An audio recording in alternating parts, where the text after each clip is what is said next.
लोग home assignment number 5 के discussion से स्टार्ट कर रहे हैं। सबसे पहले क्वेश्चन नंबर 1 देखो। ऑल्दो मैंने इसका आपको क्वेश्चन बिना न्यूमेरिकल वैल्यूज के सॉल्व कराया था जनरल एक्सप्रेशन में, बट अगर आपको पूरा सॉल्व करना है तो देखो पहले एक्सप्रेशन में Fe3 प्लस ने एक इलेक्ट्रॉन गेन करके Fe2 प्लस बनाया हुआ। दूसरे एक्सप्रेशन में Fe से Fe2 प्लस ऑक्सीडेशन पोटेंशियल लिखा है तो उसको रिडक्शन में कन्वर्ट कर लो तो ये Fe सॉलिड हो गया। और इन दोनों इक्वेशंस को अगर हम ऐड कर दें तो आपकी फाइनल इक्वेशन आ जाएगी जो आपको चाहिए। तो मैंने आपको कॉन्सेप्ट बताया था कि इक्वेशन ऐड करते time E not value add नहीं करते। इक्वेशन ऐड करते time E not value add नहीं करते तो क्या करते हैं, इसको करस्पॉन्डिंग डेल्टा जी में कन्वर्ट करते हैं। तो पहली इंफॉर्मेशन यहाँ पे ध्यान से देख लो, आपके पास क्वेश्चन में गिवन है E naught of Fe2 F3 plus 0.44 volt. तो इसको अगर हम लोग ई नॉट ऑफ उसका रिवर्स करेंगे तो आपको समझ आएगा Fe2 प्लस से Fe करेंगे रिडक्शन में तो यहाँ माइनस साइन लगा लेंगे, ठीक है। आई होप इतना आपने कर लिया होगा, क्योंकि मैंने आपसे बोला था हर क्वेश्चन को आपको रिडक्शन पोटेंशियल में सॉल्व करना है। तो ये माइनस 0.44 वोल्ट हो गया, राइट। अब क्या करना है कि करस्पॉन्डिंग डेल्टा जी में कन्वर्ट करो तो डेल्टा जी1 नॉट की वैल्यू होगी minus f into E not which is 0.77। Delta जी2 नॉट की वैल्यू लिखेंगे तो माइनस 2f इंटू माइनस 0.44 और इसका डेल्टा जी3 नॉट लिखेंगे तो माइनस 3f इंटू एक्स जो आपको निकालना है। रिलेशनशिप के हिसाब से डेल्टा जी3 नॉट की value delta G1 not plus delta जी2 नॉट के सम के बराबर है।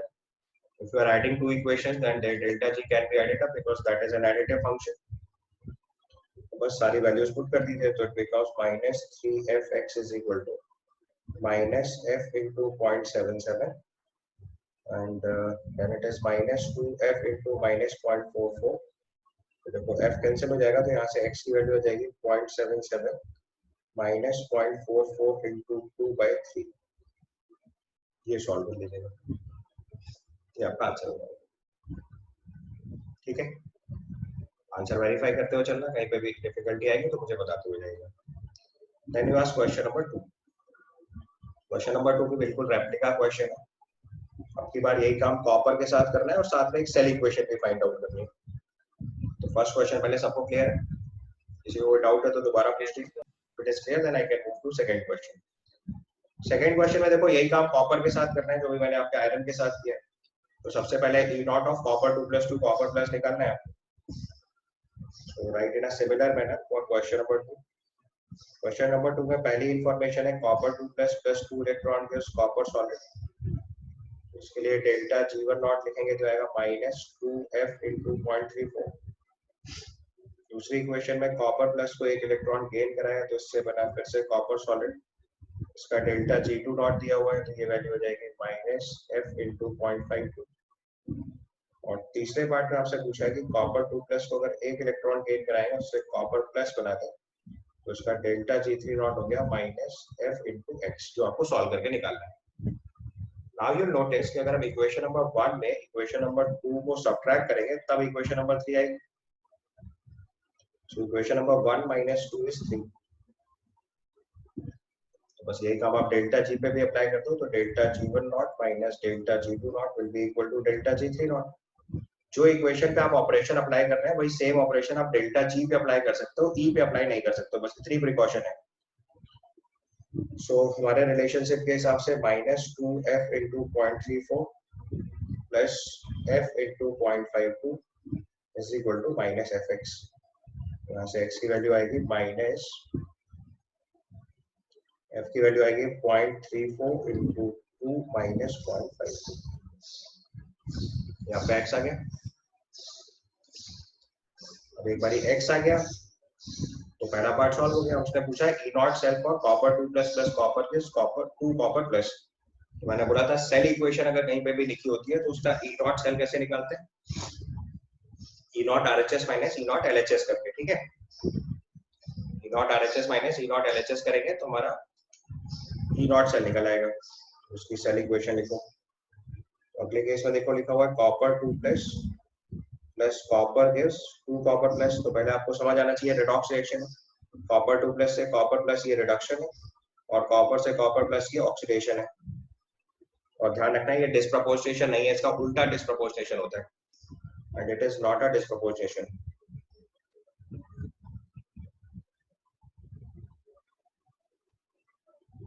It is not a disproportionation reaction, क्योंकि इसका उल्टा disproportionation होता है. तो अब इसकी दो हाफ रिएक्शन बना लो. तो एनोड पे ऑक्सीडेशन कराना है, तो कॉपर से कॉपर प्लस बनेगा, एनोड की रिएक्शन हो गई. तो उसका ई नॉट लिखना है, तो कॉपर प्लस टू कॉपर, ये इसका स्टैंडर्ड रिडक्शन पोटेंशियल हो गया. दूसरी वैल्यू लिखेंगे कैथोड पे, तो कैथोड पे आपको लिखना है रिडक्शन. तो रिडक्शन हुआ कॉपर टू प्लस से कॉपर, तो इसका ई नॉट हो गया copper two plus two copper, ये आपका कैथोड हो गया. तो अगर इसका ई नॉट से लिखेंगे तो E naught R H S minus E naught L H S, E naught R H S minus E naught L H S. R H S value E naught of copper two plus two copper, और L H S value is E naught of copper plus two copper. दोनों values दे रखी है. E naught of copper two plus two copper is 0.34 volt minus E naught of copper plus two copper is 0.52 volt. इसको solve करके answer निकालेंगे. कर लोगे? Okay, so now for question number 3 in a similar manner. ये वाला part सही कर लिया ना आपने. क्वेश्चन नंबर 2 में मैंने लिखा था कॉपर से कॉपर प्लस 1 का ऑक्सीडेशन हुआ, कॉपर 2 प्लस से कॉपर प्लस 1 में रिडक्शन हुआ. तो we write E not cell equal to E not RHS minus E not LHS. E not RHS के लिए अप्लाई करना है कॉपर 2 प्लस से कॉपर प्लस, और एलएचएस के लिए अप्लाई करना है कॉपर प्लस से कॉपर. एक वैल्यू 0.16 निकालिए, एक 0.52 लिखेंगे, सबट्रैक्ट करोगे -0.36 अपना आंसर आएगा. ठीक है. Then comes question number 3. Question number 3 के लिए देखो फिर से वही क्रोमियम की तीन इक्वेशंस है. पहले केस में क्रोमियम 3 प्लस ने 3 इलेक्ट्रॉन गेन करके क्रोमियम बनाया, एक इक्वेशन. इसका ई नॉट दे रखा है आपको, तो उसका डेल्टा जी1 नॉट लिखेंगे, तो minus N F E not लिखेंगे. तो delta G1 not is minus 3f into minus 0.74. Second case में देखो क्रोमियम 2 प्लस ने 2 इलेक्ट्रॉन गेन करके क्रोमियम सॉलिड बना लिया. इसका डेल्टा जी2 नॉट लिखोगे तो माइनस 2f इंटू माइनस 0.91 हो गया. और तीसरे रिलेशन में क्रोमियम 3 प्लस ने एक इलेक्ट्रॉन गेन करके क्रोमियम 2 प्लस लिखा, तो उसका डेल्टा जी3 नॉट की वैल्यू बनेगी माइनस f इंटू x, जो आपको निकालना है.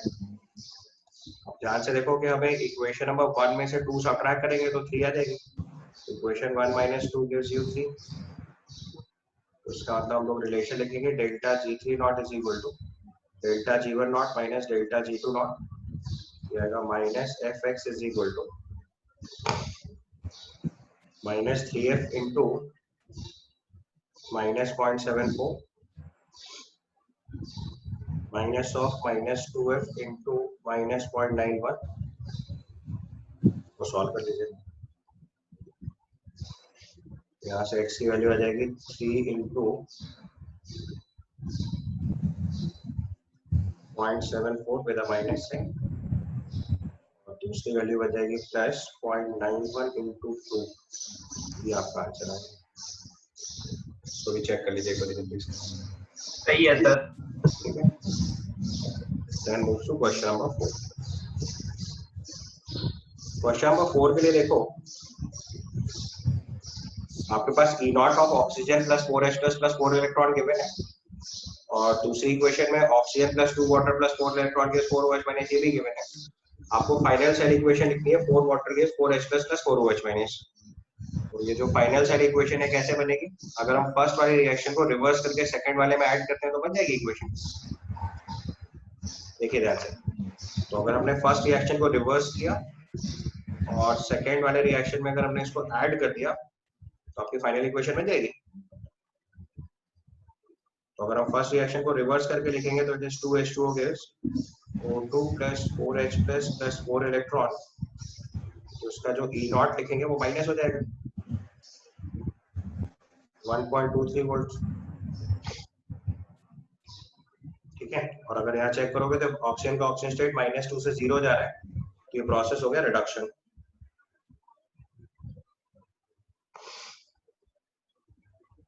ठीक है. दूसरी इक्वेशन देखोगे, सॉरी -2 से 0 हुआ तो ये प्रोसेस हुआ ऑक्सीडेशन. ऑक्सीजन का ऑक्सीडेशन नंबर इंक्रीज कर रहा है ना. और दूसरा प्रोसेस लिखेंगे, या लॉस ऑफ इलेक्ट्रॉन से भी देख सकते हो. दूसरे प्रोसेस में जहाँ लिखा है O2 plus 2H2O plus 4 electron gives 4OH minus, ये आपका गेन ऑफ इलेक्ट्रॉन हुआ, तो ये प्रोसेस हुआ रिडक्शन। इसका E नॉट लिखेंगे तो ये 0.4 वोल्ट आ रहा है। इन दोनों इक्वेशंस को ऐड करेंगे तो फाइनल इक्वेशन बन जाएगी आपकी। This becomes 4 water gives 4H plus 4OH minus। देखो मैंने आपको बताया था कि अगर दो इक्वेशंस को ऐड करने से सेल इक्वेशन बन रही है, then there is no need to convert into delta G because in all cases number of electron exchange is 4। आप सीधे इलेक्ट्रोड पोटेंशियल ऐड कर सकते हो। तो अगर मैं इसका E नॉट सेल लिखना पड़ेगा तो this comes out to be -1.23 plus 0.4। Sir इसमें E not RHS minus E not LHS ही किया है। कर सकते हैं वो भी, बट अभी उसमें क्या करा है कि फिर आपको रिडक्शन पोटेंशियल में ही कन्वर्ट करना पड़ेगा। जो फर्स्ट वाला डेटा है वो आपका ऑक्सीडेशन पोटेंशियल लिखा हुआ है, और जो सेकंड वाला डेटा है वो रिडक्शन पोटेंशियल लिखा हुआ है। तो अगर आप E not RHS minus LHS करोगे तो जो गिवन क्वेश्चन है उसमें देखो दोनों रिडक्शन पोटेंशियल ही दे रखे हैं डायरेक्टली। तो अगर आप E not RHS minus LHS करोगे तो भी सेम आंसर आएगा, दैट इट इज 0.4 माइनस 1. दोनों तरीके हैं, क्योंकि ये सेल इक्वेशन बन रही तो आपने डायरेक्टली E नॉट ऐड करके आंसर लिख दिया। अगर आपको ऐसे नहीं करना था तो देयर इज वन मोर वे कि हम E नॉट सेल की जगह E not RHS minus E not LHS लिखते हैं, बट ध्यान ये रखना है कि इसमें दोनों रिडक्शन पोटेंशियल लिखे जाते हैं।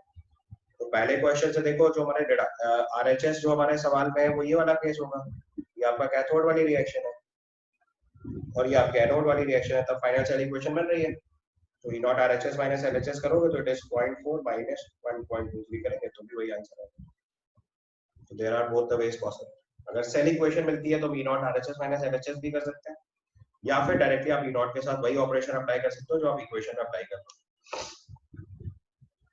ओके, ये ऑल्टरनेटिव मेथड आप ऐसे भी कर सकते हो, इसमें कोई प्रॉब्लम नहीं है। तो आपकी अंडरस्टैंडिंग पे डिपेंड करता है, अगर आप समझ जा रहे हो तो you can solve like this also. Then comes question number 5।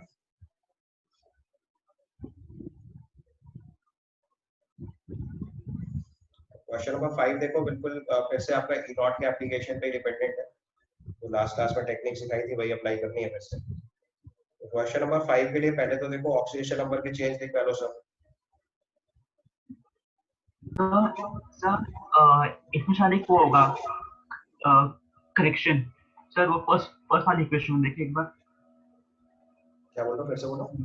Sir sir इस क्वेश्चन में शायद एक वो होगा करेक्शन। सर तो फर्स्ट वाली इक्वेशन देखिए, वहां पे आएगा MnO4 माइनस से MnO4 2 माइनस आएगा, वहां पे O4 आएगा ना। हाँ वो तो O4 ही, हाँ ये होना चाहिए। ठीक, तो अभी देखो इसमें क्या, पहले आप चेंज इन ऑक्सीडेशन नंबर देख लो, +7 से +6, +6 से +4, +4 से +2। तो नंबर ऑफ इलेक्ट्रॉन एक्सचेंज अगर लिखेंगे तो इस वाले सेगमेंट में 1 हुआ, इस वाले सेगमेंट के 2 हुआ, इस वाले सेगमेंट के 2 हुआ। इस चेंज के लिए अगर नंबर ऑफ इलेक्ट्रॉन एक्सचेंज लिखेंगे तो वो आ जाएगा 3, और इस वाले सेगमेंट के लिए अगर नंबर ऑफ इलेक्ट्रॉन एक्सचेंज लिखेंगे तो 5। तो पहले सबसे पहले आपको number of electron exchange in all the processes लिख लो। ठीक है, अब जितना भी डेटा आपको E नॉट के टर्म में दे रखा है उसको करस्पॉन्डिंग डेल्टा G नॉट में कन्वर्ट कर लो पहले। तो सबसे पहली इंफॉर्मेशन आपको डेल्टा G नॉट है MnO4 माइनस से MnO4 2 माइनस, ये वैल्यू x के बिना है तो उसका करस्पॉन्डिंग डेल्टा G1 नॉट लिखेंगे, ये आएगा माइनस fx। दूसरा डेटा दे रखा है MnO4 2 माइनस से MnO2, इसका वैल्यू x2 दे रखा है, तो उसका डेल्टा G2 नॉट लिखेंगे तो इसमें नंबर ऑफ इलेक्ट्रॉन एक्सचेंज होगा 2, तो -2 fx2। ठीक है, तीसरा डेटा ऐसे ही लिखेंगे तो E not of MnO2 to Mn2 plus अपने को दे रखा है x3, तो उसका डेल्टा G3 नॉट लिखेंगे तो -2 fx3। अब आपको फाइंड आउट करना है E not of MnO4 -2 MnO2, उसको लेट से A अज्यूम कर लेते हैं, तो उसका डेल्टा G4 नॉट बनेगा -3fa। इसका अगला डेटा दिया हुआ है आपको MnO4 -2 Mn2 प्लस उसकी वैल्यू B अज्यूम कर लो, तो उसका डेल्टा G5 नॉट हो गया minus how much 5fb, and the last part it is MnO2 to Mn2 plus, इसको अगर C अज्यूम कर लें तो डेल्टा G6 नॉट बन जाएगा माइनस MnO4 से पूछा। So this is MnO4 2 minus 2 MnO4 तो इसके इलेक्ट्रॉन एक्सचेंज हो गए 4, so minus 4Fc। मैंने सारे इक्वेशंस लिख दिए आपने, अब रिलेशनशिप चेक करो। तो अगर हम इक्वेशन नंबर 1 और 2 ऐड कर देंगे तो आपका MnO4 माइनस MnO2 कन्वर्जन हो जाएगा। तो पहला रिलेशन आया delta G4 not equal to delta G1 not plus delta G2 not. यहाँ से सिंप्लीफाई करोगे तो ए की वैल्यू आ जाएगी आपके पास x1 प्लस 2x2 बाई 3। एक बार ऐसे अब आप रिजल्ट वेरीफाई करते चलना। फिर इसी तरीके से अगर हम डेल्टा G5 नॉट लिखेंगे that comes out to be delta G1 not plus delta G2 not plus delta G3 not. इसको सिंप्लीफाई करोगे तो p की वैल्यू आ जाएगी x1 plus 2x2 plus 2x3 by 5। And similarly delta G6 not check करोगे तो that comes out to be delta G2 not plus delta G3 not. अगर इसको सिंप्लीफाई करोगे तो c की वैल्यू आ जाएगी x2 प्लस x3 बाई 2। एक बार आप सारे स्टेप्स देख लो, कुछ कंफ्यूजन हो तो बताओ, क्लियर हो तो मैं अगले स्टेप पर चलूं। और क्वेश्चन नंबर 6 आपको देखो सेल का E नॉट लिखना है तो आपको E not RHS minus A not LHS का फॉर्मूला यूज करना है हर बार। तो फॉर्मूला तो बस केवल इतना सा है, लेकिन बस इसमें याद ये रखना होता है कि जो दोनों वैल्यूज पुट करनी है वो स्टैंडर्ड रिडक्शन पोटेंशियल होने चाहिए। सो यहाँ पे आपको स्टैंडर्ड रिडक्शन पोटेंशियल पुट करना है। बस इतनी बात अगर तुम ठीक से समझ लोगे तो आप सवाल कभी गलत नहीं कर सकते। सो नाउ यू लुक, हमेशा क्या करना होता है क्वेश्चन स्टार्ट करने से पहले ये चीज इंश्योर कर लो जो डेटा गिवन है वो स्टैंडर्ड रिडक्शन पोटेंशियल है या नहीं है। तो देखो सबसे पहले Fe2 प्लस से Fe standard reduction potential given है, ये भी रिडक्शन गिवन है। Br2 से Br माइनस ये भी रिडक्शन है। मैग्नीशियम से मैग्नीशियम ये भी रिडक्शन है, ये भी रिडक्शन गिवन है, ये भी रिडक्शन गिवन है, ये भी रिडक्शन। मतलब कोई प्रॉब्लम नहीं है, जो डेटा दिया है वो सब परफेक्ट दिया है क्वेश्चन पे। अभी इसी क्वेश्चन में अगर कोई भी ऑक्सीडेशन पोटेंशियल गिवन होता तो हमने उसे स्वाइप पहले रिवर्स करके रिडक्शन पोटेंशियल में कन्वर्ट कर लेना डिफॉल्ट बिना टेंशन लिए। बस उसके बाद तो E not RHS minus LHS करते हैं। जैसे पहले सवाल में टिन और आयरन है तो टिन माइनस आयरन करना है, दूसरे सवाल में कॉपर माइनस मैग्नीशियम करना है, थर्ड वाले में Br2 माइनस जिंक करना है। समझ में आ रही बात? लास्ट वाले में Ag plus minus silver iron कर देना है, उसके अगले वाले में Ag माइनस मैग्नीशियम कर लेना है, फिर टिन माइनस जिंक कर देना है, तो जिंक माइनस मैग्नीशियम करना है, आयरन माइनस मैग्नीशियम करना है, कॉपर माइनस टिन करना है, सिल्वर माइनस जिंक करना है। कर लोगे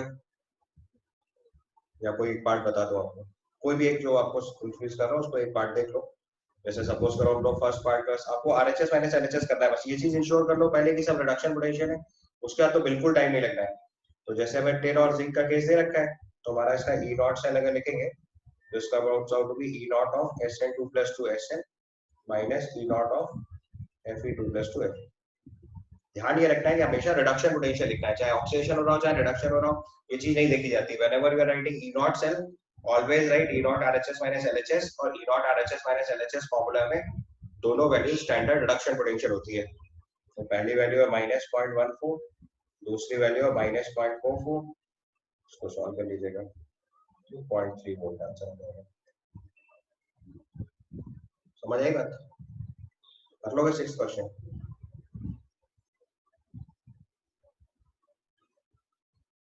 अब देखो 7th क्वेश्चन जो है वो इसी का एक्सटेंडेड वर्जन है।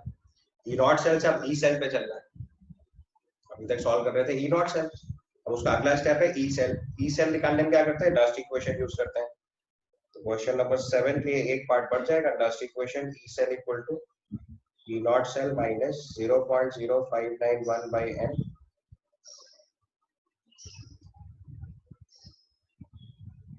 log of Q। तो अब यहाँ क्या करना पड़ेगा आपको, सेल इक्वेशन भी लिखनी पड़ेगी, नंबर ऑफ इलेक्ट्रॉन एक्सचेंज निकालने पड़ेंगे और E नॉट सेल निकालने पड़ेंगे। मतलब एक पार्ट तो पिछले क्वेश्चन वाला ही करना है, सेल इक्वेशन और ई नॉट सेल इक्वेशन और E not cell equation, E not cell और एन, तीन चीजें आपको देखनी पड़ेंगी। तो जैसे आपने question number third part and fifth part पूछा था, तो मैं वही लिख दूं कि सारे लिखूं? चलो पहले एक पार्ट आपको पूरा सॉल्व करके दिखा देता हूँ। फर्स्ट, ऑल्दो मैंने ऐसे एग्जांपल लास्ट क्लास में बताया था, तो जैसे फर्स्ट पार्ट से लिखूं तो एनोड पे देखो ऑक्सीडेशन लिखना है, तो it is Mg2 + 2 electron. Cathode पर रिडक्शन लिखना है तो कॉपर 2 + 2 इलेक्ट्रॉन के कॉपर सॉलिड। ये पूरी बात लिखनी सीखनी है, क्योंकि बोर्ड एग्जाम में आपके लिए पूरा सवाल आता है। ऐसे ही सेल लिख के दिया जाएगा, उसमें 5 पार्ट पूछे जाएंगे, पहले सेल इक्वेशन लिखो, फिर एन बताओ, फिर ई नॉट सेल बताओ, फिर ई सेल बताओ, ऐसे करके अलग अलग पार्ट पूछे जाते हैं। ठीक है, क्लियर है यहाँ तक? तो हमने सबसे पहले लिखा Mg सॉलिड के Mg2 + 2 इलेक्ट्रॉन, दूसरे हाफ में लिखा कॉपर 2 + 2 इलेक्ट्रॉन के कॉपर। ये आपकी एनोड की इक्वेशन है, क्योंकि यहाँ पे ऑक्सीडेशन हो रहा है, और यहाँ पे कैथोड की रिएक्शन है, क्योंकि यहाँ पे रिडक्शन हो रहा है। बहुत केयरफुली पहले समझ लीजिए अपनी बात। दोनों इक्वेशन क्लियर हो गई? बस अब इसमें नंबर ऑफ इलेक्ट्रॉन एक्सचेंज तो आपको 2 पता चल गया। Q की वैल्यू लिखेंगे तो सेल इक्वेशन क्या बनेगी वो पूरी लिख के देखो पहले। तो अगर इन दोनों को ऐड करके सेल इक्वेशन लिखेंगे तो it comes out to be magnesium solid plus copper 2 + aqueous gives magnesium 2 + aqueous plus copper solid। यहाँ से अगर Q लिखेंगे तो it comes out to be Mg2 + aqueous divided by copper 2 + aqueous। ठीक है, अब क्वेश्चन में देखो दोनों वैल्यूज गिवन है हमारे पास। कॉपर मैग्नीशियम 2+ कॉन्सेंट्रेशन दे रखी है 0.001 और कॉपर 2+ कॉन्सेंट्रेशन दे रखी है 0.0001। ये 10 आ जाएगा। बस इसके बाद ई नॉट सेल लिखेंगे। E not cell is E naught RHS - LHS, यानी कि कॉपर माइनस मैग्नीशियम करना है। अब फिर से इनिशियल डेटा देख लो, तो आयरन का भी रिडक्शन पोटेंशियल दिया है, टिन का भी रिडक्शन पोटेंशियल दिया है, ब्रोमाइड का भी रिडक्शन पोटेंशियल दे रखा है, मैग्नीशियम भी रिडक्शन पोटेंशियल दे रखा है, सिल्वर भी मैग्नीशियम रिडक्शन पोटेंशियल दे रखा है। तो that means there is no trouble. आपको कॉपर माइनस सिल्वर कर लेना, कॉपर माइनस मैग्नीशियम कर लेना। तो कॉपर का रिडक्शन पोटेंशियल होता है 0.34 और मैग्नीशियम का रिडक्शन पोटेंशियल दे रखा है -2.36। उसको पहले सिंप्लीफाई करो, ये आपका ई नॉट सेल आएगा, तो this comes out to be 2.7। इसके बाद आपको नेक्स्ट इक्वेशन अप्लाई करनी है। तो पहले हमने n निकाला, q निकाला और ई नॉट सेल निकाला। पहले आप सारी वैल्यूज अलग अलग सॉल्व करके निकाल लो। आप पूरी इक्वेशन लिख लो कंप्लीट इक्वेशन लिखोगे तो it is E cell equal to E not cell minus 0.0591 by n log of this 10। और ई नॉट सेल आप ऑलरेडी 2.7 वोल्ट निकाल चुके हो, तो पुट कर दो इनको। अब इसको सिंप्लीफाई कर दो, ये 2.7 minus 0.0591 by 2 log 10 तो 1 होता है। अब देखो यहाँ पे प्रैक्टिकली सॉल्व करते रहे हम लोग 0.0591 की जगह 0.06 से सॉल्व करते हैं, तो 0.03 सबट्रैक्ट कर देंगे तो अप्रोक्सीमेटली 2.67 वोल्ट आ जाएगा। ठीक है, अब इसका देखो थर्ड पार्ट लिखेंगे तो फिर से पहले सेल इक्वेशन लिखो। तो एनोड पे ऑक्सीडेशन, Sn से Sn2 + 2 इलेक्ट्रॉन, और कैथोड पे रिडक्शन, तो it is 2H + 2 electron gas hydrogen gas. Add करके सेल इक्वेशन लिखोगे तो tin solid plus 2H + aqueous gives Sn2 + aqueous plus hydrogen gas. Number of electron exchange 2 पता चल गया। Q की वैल्यू लिखेंगे तो it is partial pressure of hydrogen into concentration of Sn2+ on concentration of H+2। ठीक है, put करो value. Partial pressure of hydrogen is 1 bar gas का एक्टिव मास उसका पार्शियल प्रेशर होता है, सॉल्यूशंस का एक्टिव मास उसकी कंसंट्रेशन होती है। तो Sn2+ कंसंट्रेशन 0.5, H+ कंसंट्रेशन 0.02, उसका स्क्वायर कर लो, ये आपका Q हो गया। इसके बाद इसका ई नॉट सेल निकालेंगे, तो this E naught RHS - LHS, so E naught of H+2H2। Standard reduction potential of hydrogen 0 होता है, minus E naught of Sn2 + 2 Sn, value आ जाएगी 0 - 0.14। जिनका स्टैंडर्ड रिडक्शन पोटेंशियल देखो -0.14 दे रखा है, तो ई नॉट सेल की वैल्यू होगी 0.14 वोल्ट।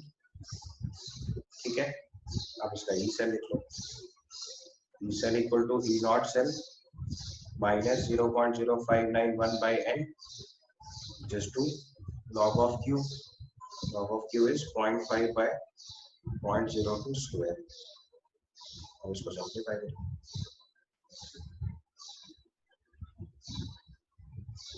इसको सिंप्लीफाई करेंगे तो ये 0.5 अपॉन 4 into 10 power minus 4 आ जाएगा।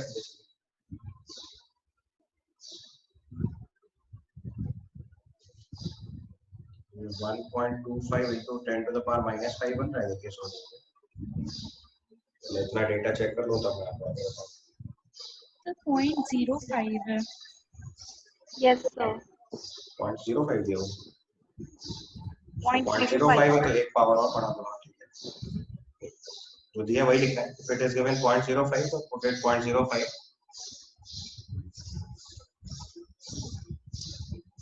और फिर एक पावर बढ़ा दो, मतलब ये 10 पावर माइनस 6 आ रहा है और नहीं फिर थोड़ा सा बढ़ गया 10 पावर माइनस 10 पावर माइनस 2 आ रहा है।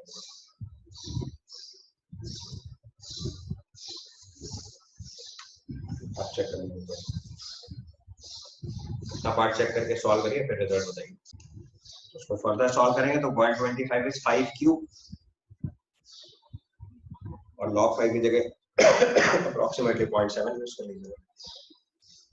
तो वैल्यू 0.14 minus 0.591 by 2 तो 3 into 0.7 इतना है। इसका आंसर निकालिए।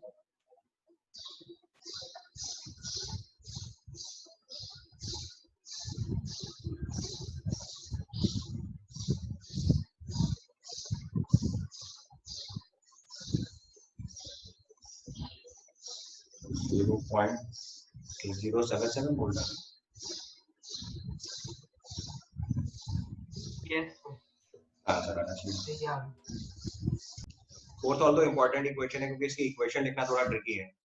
पार्ट नंबर 4 की भी इक्वेशन देख लो, अच्छा सवाल है ये भी। पार्ट नंबर 4 की इक्वेशन देखेंगे अगर हम लोग तो देखो हमें एनोड पे ऑक्सीडेशन लिखना होता है, तो Br2 से Br माइनस मत लिख देना, बस इतना ही बचाना है। तो जब उसकी एनोड पे इक्वेशन लिखेंगे तो एनोड पे ऑक्सीडेशन होगा, तो it is Br minus gives Br2 plus 2 electron, इसकी एनोड की इक्वेशन हुई। और कैथोड पे रिडक्शन होना है तो कैथोड वाली रिएक्शन लिखेंगे हम लोग 2H plus 2 electron gives hydrogen. Equation लिखते टाइम बहुत ध्यान देना होता है, सेल में जिस सीक्वेंस में लिखा है वो इक्वेशन की सीक्वेंस नहीं होती है। मेजॉरिटी ऑफ द टाइम ऐसा होता है, इसलिए आप आदत बना लेते हो इस चीज को। Be very careful.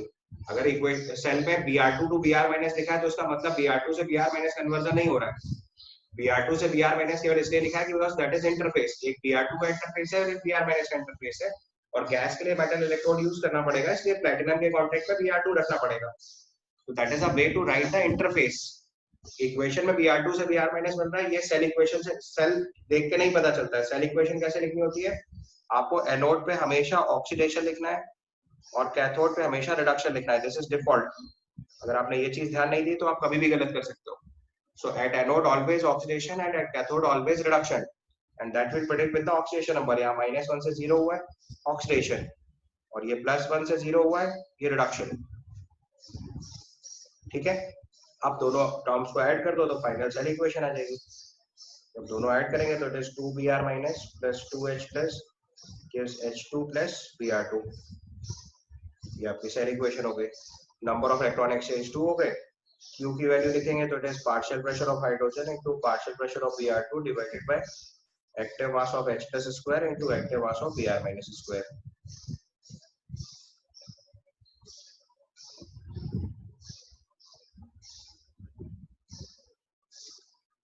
ये दोनों इंफॉर्मेशन लिखनी है। अब जितना डेटा दिया है वो पुट कर दो। अच्छा Br2 है लिक्विड फॉर्म में दिया तब तो और टेंशन खत्म हो गई, तो उसका पार्शियल प्रेशर भी नहीं लिखना। प्योर लिक्विड के लिए एक्टिव मास कांस्टेंट हो जाता है, तो आप केवल इतना लिख सकते हैं। So just write partial pressure of hydrogen upon H plus square into Br minus। Question में देखो Br2 की स्टेट लिक्विड दे रखी है। ये क्वेश्चन में देखना पड़ता है कि किस स्टेट में, किस फिजिकल स्टेट में सब्सटेंस लिखा हुआ है। तो अगर ये प्योर लिक्विड लिखा है तो इसका एक्टिव मास नहीं कंसीडर करेंगे। हाई टेम्परेचर पे इलेक्ट्रोलिसिस करा रहे होते और ये गैसियस स्टेट होती तो फिर पार्शियल प्रेशर लिख लेते। अब जो इन्फॉर्मेशन थी वो देख लो, पार्शियल प्रेशर ऑफ हाइड्रोजन 1 बार दिया है। अभी देखो इन सवालों में ये सब एक्चुअली में एनसीईआरटी बेस्ड क्वेश्चन है, ईच ईयर क्वेश्चन है, तो आप देखो हर जगह पार्शियल प्रेशर ऑफ गैस 1 बार दिया है। तो अगर आप क्वेश्चन में बार लिखना भूल गए होंगे तो आपका आंसर नहीं बिगड़ रहा होगा। बट जब ये क्वेश्चन एडवांस लेवल पे आएंगे तो वहाँ पार्शियल प्रेशर ऐसा लिखा जाएगा कि तुम्हारा सवाल गलत हो जाए। तो आदत रखनी है पार्शियल प्रेशर लिखने की, ये नहीं कि तो बिना पार्शियल प्रेशर लिखे खाली कॉन्सेंट्रेशन सवाल कर लेंगे। तो अगर आपने ऐसे कर लिया तो गलत कर लिया है। Partial pressure of H plus concentration of H plus दे रखा है 0.03, उसका स्क्वायर करना है, और Br माइनस कॉन्सेंट्रेशन रखा है 0.01, उसका भी स्क्वायर करना है। ये आपका Q हो गया। अब इसके बाद इसका सेल लिख लो। तो अगर E नॉट सेल लिखेंगे तो it is E not RHS minus E not LHS, so E not of H plus two H2 minus E not of Br2 two Br minus.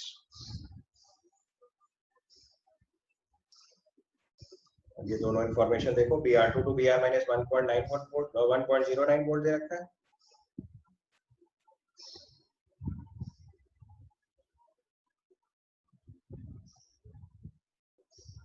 तो वैल्यू माइनस 1.09 वोल्ट आ जाएगी।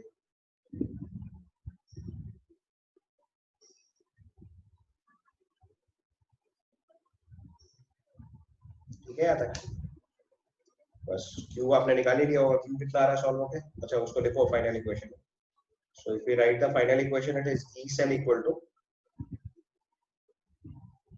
तो final equation लिखेंगे हम लोग, तो E cell equal to E not cell is minus 1.09 volt minus 0.0591/2 log of Q, so that is 1 upon 9 into 10 to the power minus 6। ठीक है, अब इसको सॉल्व करके जरा फाइनल आंसर एक बार चेक करके बताइए। इसको सॉल्व करेंगे तो 9 into 10 power minus 8 हुआ। अब वैल्यू में आपको कंफर्म समझ में आना चाहिए, ऊपर पावर 8 चाहिए तो ये वैल्यू सर्टेनली 1.09 से तो ज्यादा ही आएगी कंफर्म। सॉल्विंग बची है आगे देखो, इसको लिखेंगे माइनस 1.09 लिख लो, इसको माइनस 0.03 लिख लो, इसको लिखेंगे तो ये चीज आ जाएगी 8 माइनस 2 log 3, log 3 की जगह 0.48 यूज कर लो, तो 8 माइनस 2 into 0.48 सब्ट्रैक्ट कर लो, 7.04 हो गया, उसको मल्टीप्लाई कर लो। थोड़ा अप्रोक्सीमेट करेंगे तो इतना इससे कर सकते हो, ऑल्दो 0.4771 होता है log 3, लेकिन इतना चलेगा। अब इतना करके देखो, इससे जो आंसर आ जाएगा वो लिखो -1.3।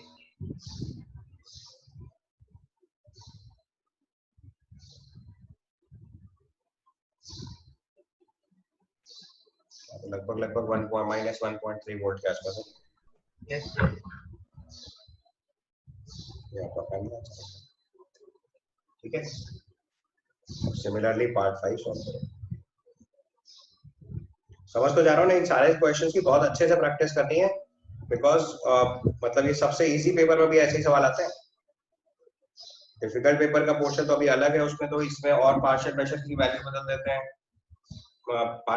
H प्लस कॉन्सेंट्रेशन डायरेक्ट लिखने की बजाय pH लिख के देते हैं, तो और दूसरे चैप्टर से इनकॉर्पोरेट करने पड़ेंगे। तो वो सब टेक्निक अभी बताऊंगा थोड़ी देर बाद, बट पहले आपको बेसिक्स एप्लीकेशन लगाना, मतलब पहले आपको नस्ट इक्वेशन अप्लाई करना आनी चाहिए, क्योंकि नस्ट इक्वेशन में बहुत सारा डेटा पुट करना होता है, इसलिए केयरफुली समझ लीजिए कैसे वैल्यू लगानी होती है। Now question number 5। So fifth part में देखो लिखा हुआ है, मैग्नीशियम का ऑक्सीडेशन कर रहे हैं Mg से Mg2 प्लस 2 इलेक्ट्रॉन, या एनोड पे ऑक्सीडेशन हो गया। कैथोड पर रिडक्शन कराएंगे तो silver plus electron gives silver. Electron exchange same करने के लिए 2 से मल्टीप्लाई करके सेल इक्वेशन लिखेंगे। So it is magnesium solid plus 2 Ag plus aqueous gives magnesium 2 plus aqueous plus 2 silver solid. Cell equation लिख लिया आपने?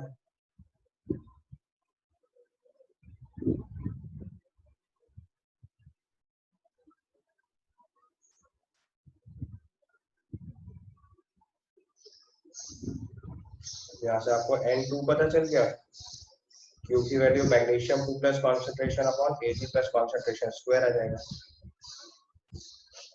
और E नॉट सेल लिखेंगे तो E not RHS minus LHS which is E not of Ag plus 2 Ag minus E not of Mg 2 plus 2 Mg। ये वैल्यू 0.8 volt दे रखी है। और सिल्वर के लिए देखो, मैग्नीशियम की वैल्यू देखो कितनी दे रखी है, माइनस ऑफ माइनस 2.36। पहले इसका E नॉट सेल बताओ कितना है। ये 3.16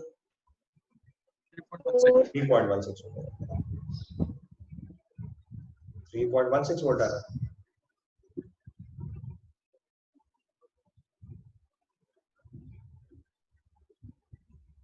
ये E नॉट सेल हो गया। इसके बाद सेल इक्वेशन लिख लो। और सॉरी इक्वेशन तो लिखी आपने, इसके बाद लास्ट इक्वेशन लगा दो। E cell equal to E not cell minus 0.0591 by n log of Q। log of Q में मैग्नीशियम कॉन्सेंट्रेशन दे रखी है 0.13 divided by Ag plus concentration लिखेंगे तो that is given 10 to the power minus 4 square.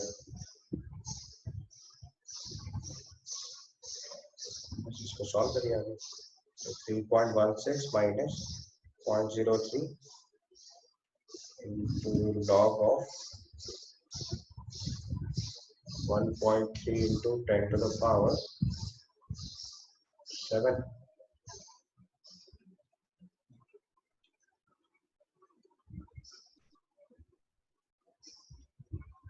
Seven minus log of 1.3 लिखो। Log 1.3 direct click कर रहे हो तो ठीक है, नहीं तो लॉग 1.2 लिख लो तो भी चलेगा। लॉग 1.3 की जगह 0.11 लिख लेना। 3.16 minus 0.03 into 7 minus 0.11।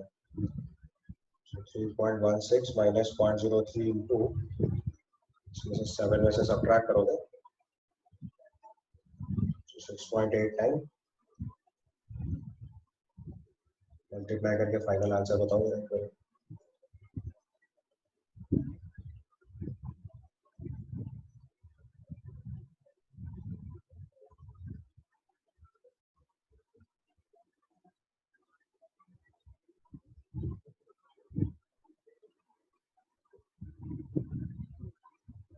Approximately 2.95 2.96 के आसपास आंसर होना चाहिए। राउंड ऑफ करके 2.95 या 2.96 जो भी अच्छा लगे लिख लो। ठीक है, देखो करना क्या है इस क्वेश्चन में बता देता हूँ। Standard electrode potential of radial cell is given. आपको स्टैंडर्ड गैस फ्री एनर्जी लिखनी है, तो मैंने आपको रिलेशन सिखाया था delta G naught is equal to minus NF E not cell लगाना है। So number of electron exchange is 2, Faraday is 96500 और इलेक्ट्रोड पोटेंशियल 1.1। ये सॉल्व करके लिखना है। Delta G naught is equal to minus NF E naught लिखना है, बस यही वैल्यू लिखनी है आपको सीधी सीधी। उसको सॉल्व करके लिख लीजिए, जो आंसर है ना वही आंसर है। इतने जूल्स में आंसर आएगा ये वैल्यू। इसको किलो जूल्स में कन्वर्ट करना है तो 1000 से मल्टीप्लाई कर दीजिए। हाँ सर 100 में आ रहा है, 100 में आ। हाँ तो 1200 एंड तो उसका भी आंसर सही कर लो। 212.3 किलो जूल्स आंसर आएगा। Yes, make it correct.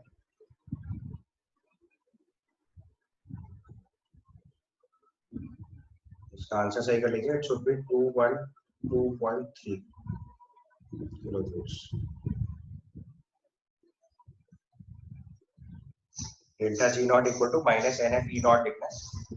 That is the thing जो आपको सॉल्व करनी है। इसके बाद क्वेश्चन नंबर 9 देखो। क्वेश्चन नंबर 9 में लिखा है calculate the potential of hydrogen electrode in contact with the solution whose pH is 10। आपको स्टैंडर्ड रिडक्शन पोटेंशियल रिपोर्ट करना है और पार्शियल प्रेशर ऑफ हाइड्रोजन आपको 1 बार दे रखा है। तो अगर हाइड्रोजन का स्टैंडर्ड रिडक्शन पोटेंशियल लिखना है तो हम इक्वेशन कैसे लिखेंगे? H2 2H plus 2 electron gas hydrogen gas. इसमें आपको pH 10 दे रखा है, तो इसका मतलब H plus concentration 10 to the power minus 10 हो गया। अब इसका अगर ई सेल लिखेंगे तो ई नॉट सेल तो इसका 0 होता है, minus 0.0591 by n, number of electron exchange 2, log of q which is partial pressure of hydrogen upon h plus concentration square. देखो यहाँ थोड़ी ट्रिक अप्लाई कर दी गई, h plus concentration की वजह सीधे सीधे pH दे दिया गया, आप वैल्यू पुट करके सॉल्व करें। तो आपका ई सेल हो जाएगा 0 minus 0.03 लिखे थे मैंने बोला ना, अप्रॉक्स में ऐसे ही लिखते हैं। लॉग ऑफ पार्शियल प्रेशर 1 बार दे रखा है तो 1 लिख लो, h प्लस कॉन्सेंट्रेशन आपको 10 पावर माइनस 10 स्क्वायर दिया हुआ है।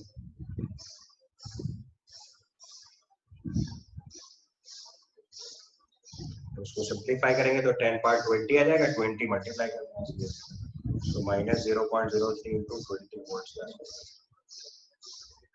वैल्यू चेक कर लीजिए सीधे सीधे, तो -0.6 वोल्ट भी होना चाहिए आंसर।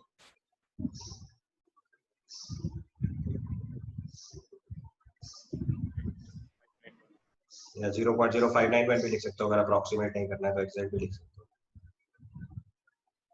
अगर आप चाहो तो इसका एग्जैक्ट आंसर भी लिख सकते हो, क्योंकि इसमें कैलकुलेशन नहीं है तो आप एग्जैक्ट भी रिपोर्ट कर सकते हो। तो दिस इज 0.0591 by 2, तो 0.0591 by 2 into 20 आ रहा है, तो उसमें कुछ अप्रॉक्स करने की जरूरत नहीं है, तो सीधे सीधे 0.591 बोल सकते हैं, -0.591 या -0.6 भी लिख सकते हो, उसमें कोई ऐसा बहुत बड़ा प्रॉब्लम नहीं है। Is that clear? Then question number 10.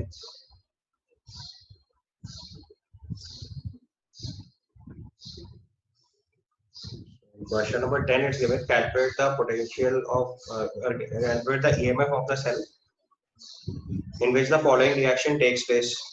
फिर से वही देखो, सेल इक्वेशन है, E cell equal to E naught cell minus 0.0591 plus equation लगानी है सीधे, E cell equal to E naught cell minus 0.0591 by n,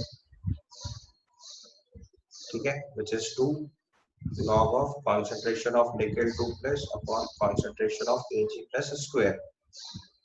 E naught cell 1.05 दे रखा है, -0.0591 by 2 हो गया, log of nickel concentration 0.16 divided by Ag plus concentration 0.002 square. Solve कर लेंगे आगे। इसके बाद क्वेश्चन नंबर 11।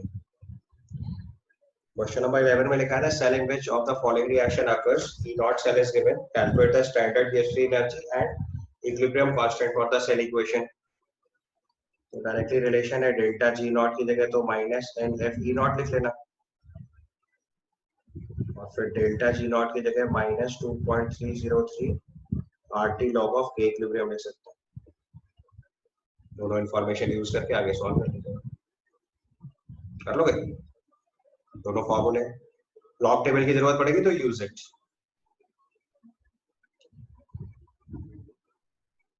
लॉग टेबल आपके 12th के वॉल्यूम में लास्ट में दे रखी है, एनसीईआरटी बुक के लास्ट में लॉग टेबल गिवन है, जरूरत होगा तो मैं आपको टेलीग्राम कर दूंगा अगर आपके बुक में नहीं है तो। Then question number 12 is given, standard electrode potential of the following cell is given, what is the potential at pH 12? pH 12 का मतलब H plus concentration 10 power minus 12 हो गया, या OH minus concentration 10 power minus 2 हो गया, तो same expression फिर से यूज कर लो।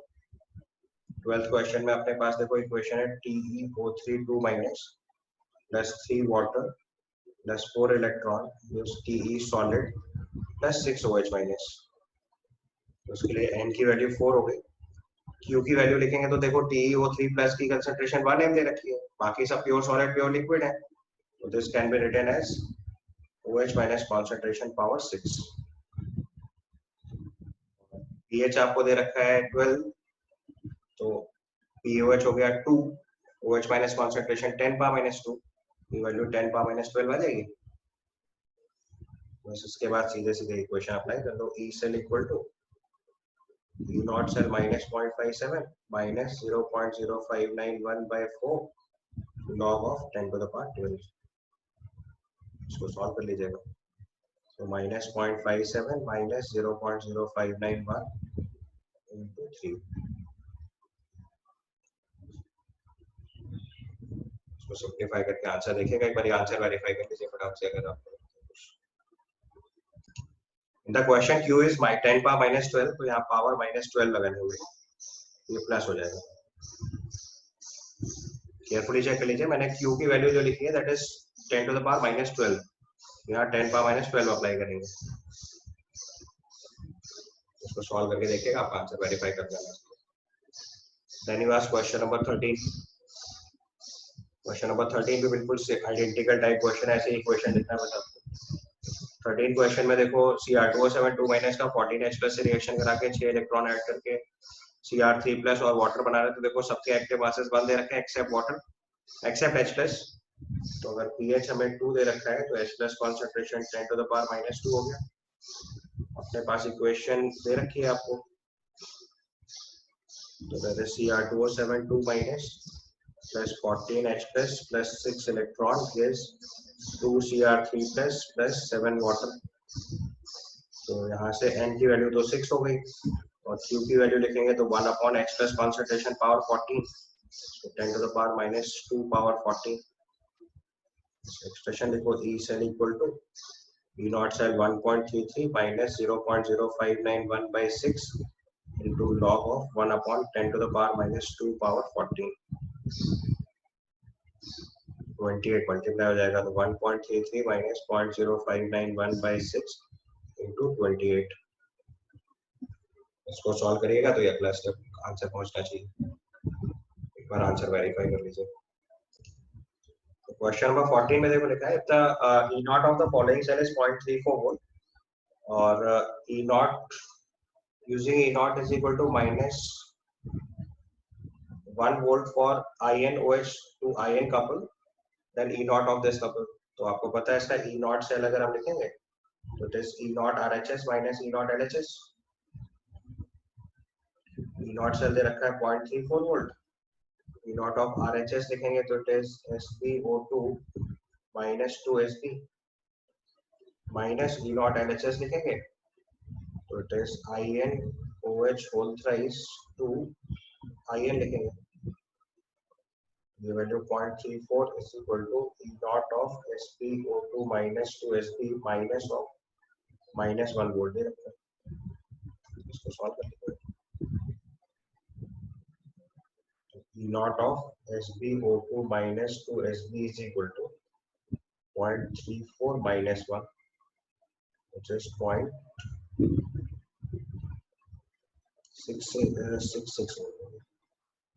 minus 10। And then the last question number 15। 15th question में अगर आप ध्यान से देखो तो जो ऊपर वाली इक्वेशन लिखी है वो नीचे वाले दोनों इक्वेशंस का कॉम्बिनेशन है। तो BiO प्लस से Bi लिख रहे हैं तो ये आपका रिडक्शन है और N2H5 प्लस से N2 लिख रहे हैं तो ये ऑक्सीडेशन है। तो फिर से E not RHS minus LHS लगा दो, E नॉट सेल की वैल्यू हो जाएगी E not RHS minus E not LHS।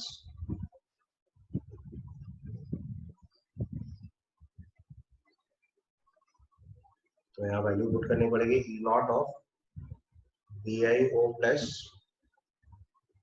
से Bi ये reduction minus E not of N2 से N2H5 प्लस।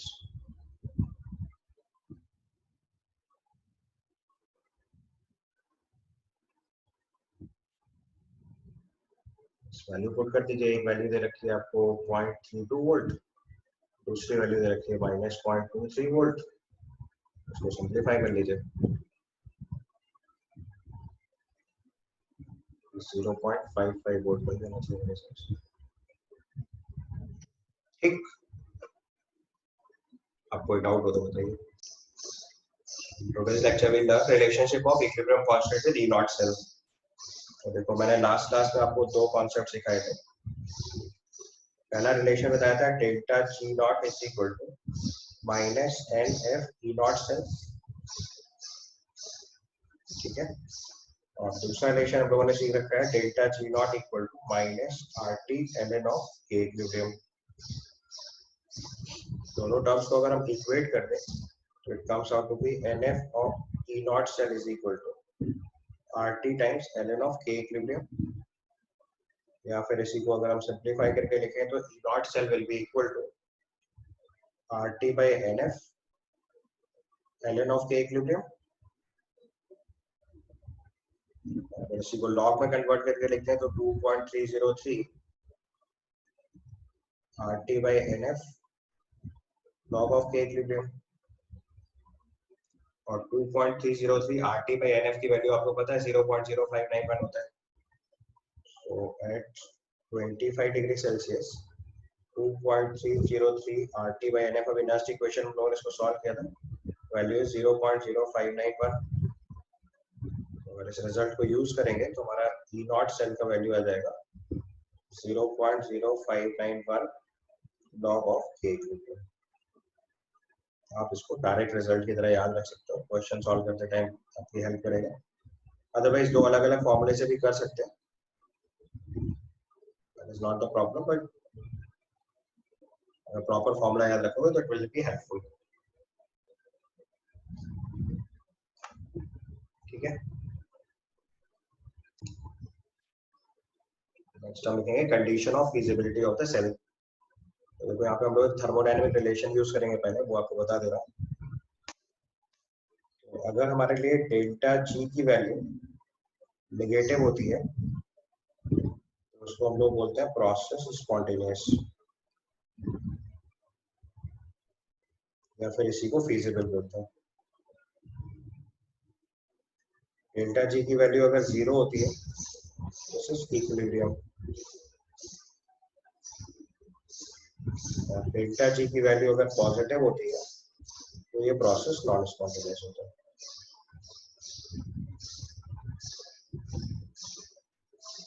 ये ऐसी को आप नॉन फिजिबल बोल सकते हैं। अब आपको लास्ट क्लास में सिखाया था कि जो ई सेल होता है वो delta G equal to minus NF E cell से रिलेट किया था। NF तो कांस्टेंट वैल्यू से उनसे साइन तो चेंज होगा नहीं, साइन चेंज तो ई सेल और डेल्टा जी की वैल्यू से होगा। तो अगर डेल्टा जी नेगेटिव है तो ई सेल अपने आप पॉजिटिव हो जाएगा। और कॉमन सेंस भी यही बोलता है कि सेल से अगर हमें पॉजिटिव वोल्टेज मिलेगा तभी हम सेल को वर्किंग कंडीशन में अज्यूम करेंगे। तो अगर सेल की फिजिबिलिटी लिखेंगे तो ऊपर वाले पैरामीटर से लिख सकते हैं। तो अगर हमारा ई सेल पॉजिटिव आएगा तो ये सेल फिजिबल होगा, फिजिबल होगा मतलब उसे यूज कर सकते हैं। ई सेल 0 होगा तो ये इक्विलिब्रियम स्टेट होगी, और अगर ई सेल की वैल्यू नेगेटिव हो जाएगी तो ये नॉन फिजिबल सेल होता है, या cell feasible in reverse direction. Non feasible cell और सेल इज फिजिबल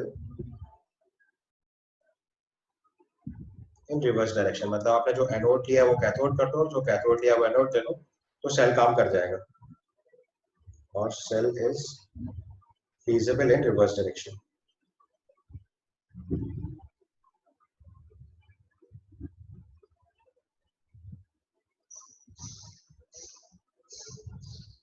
ये बात समझ में आई? क्योंकि आपने सेल का एनोड और कैथोड ई नॉट RHS माइनस LHS होता है। अगर आपकी वैल्यू नेगेटिव आ रही है और आप उसे पॉजिटिव करना चाहते हो तो आपको क्या करना है, सेल पलट लो। तो इसका मतलब आपने जिसको एनोड दिया उसको कैथोड कर लो और जिसको कैथोड दिया उसको एनोड कर दो, तो सेल वर्किंग कंडीशन में आ जाएगा। तो अगर कोई क्वेश्चन सॉल्व कर रहे हैं और आपको समझ में आ रहा है कि इसका ई सेल 0 आ गया, इसका ई सेल नेगेटिव आ रहा है, इसका मतलब आपने कहीं ना कहीं सेल के इलेक्ट्रोड्स उल्टे ले रखे हैं। और अगर प्रैक्टिकल सेल है तो ई सेल अगर नेगेटिव आ गया तो फिर सेल वर्किंग स्टेशन में हो ही नहीं सकता, तो that will be a non feasible cell. किसी भी सेल की अगर वर्किंग कंडीशन डिसाइड करनी है तो उसके लिए ई सेल पॉजिटिव चाहिए होता है। Is that okay? तो आज हम लोगों ने अभी जितने भी क्वेश्चंस लास्ट इक्वेशन में सॉल्व किए, जहां जहां पे भी ई सेल नेगेटिव आ गया वो सब नॉन फिजिबल सेल्स हैं, और जहां जहां पे भी ई सेल पॉजिटिव आएगा वो सब फिजिबल सेल है। Is that okay? So we stop here. Yes, sir.